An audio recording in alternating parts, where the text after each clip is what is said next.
एक गांव में एक मंदिर था। उस मंदिर में एक पंडित काफी सालों से सेवा कर रहा था। हर दिन मंदिर की पूजा पाठ, साफ सफाई और अन्य काम पंडित करता था। अपना जीवन उसने भगवान की सेवा में समर्पण कर रखा था। फिर भी इस पंडित में धन को लेकर माया काफी ज्यादा थी और इसीलिए वह बहुत कंजूस भी था। त्योहार या उत्सव के समय पंडित को लोगों से काफी अच्छा दान मिलता। कई लोग उसे काफी सारा पैसा भी देकर जाते थे।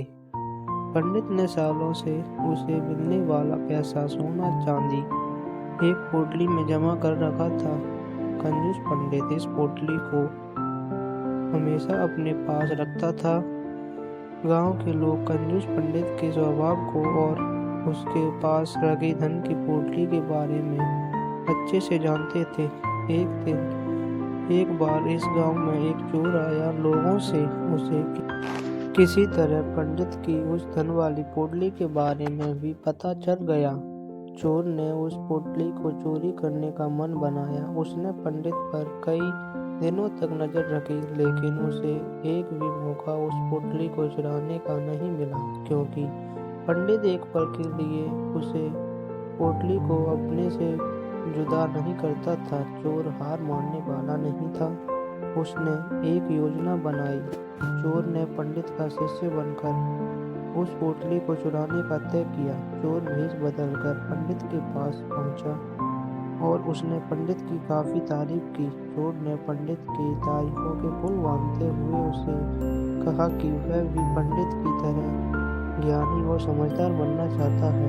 उसने एक साथ रहकर पूजा पाठ और मंदिर के काफी काम सीखना चाहता है।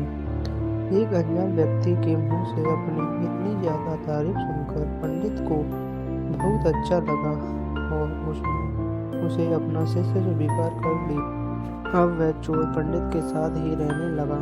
पंडित जहाँ भी जाता वह चोर भी उसके साथ जाता। पंडित का भरोसा जीतने के लिए चोर अब उसके अन्य निजी काम भी करने लगा, जैसे पंडित के कपड़े धोने, उसके लिए खाने का इंतजाम करना। धीरे धीरे पंडित को उस चोर पर काफी ज्यादा भरोसा हो गया। एक दिन पंडित और चोर किसी दूसरे गांव जा रहे थे। वहां रास्ते में एक नदी के पास भी लोग ठहरे। पंडित को नदी के पास में नहाने की इच्छा हुई। पंडित ने अपने धन की पोटली चोर के पास रखते हुए उसे कहा कि मैं नदी में नहाने जा रहा हूँ। चोर इतने दिनों से इसी मौके की तलाश में था। पंडित जैसे ही नदी के पानी में नहाने के लिए गया, चोर उसकी धन की पोटली लेकर वहां से भाग गया।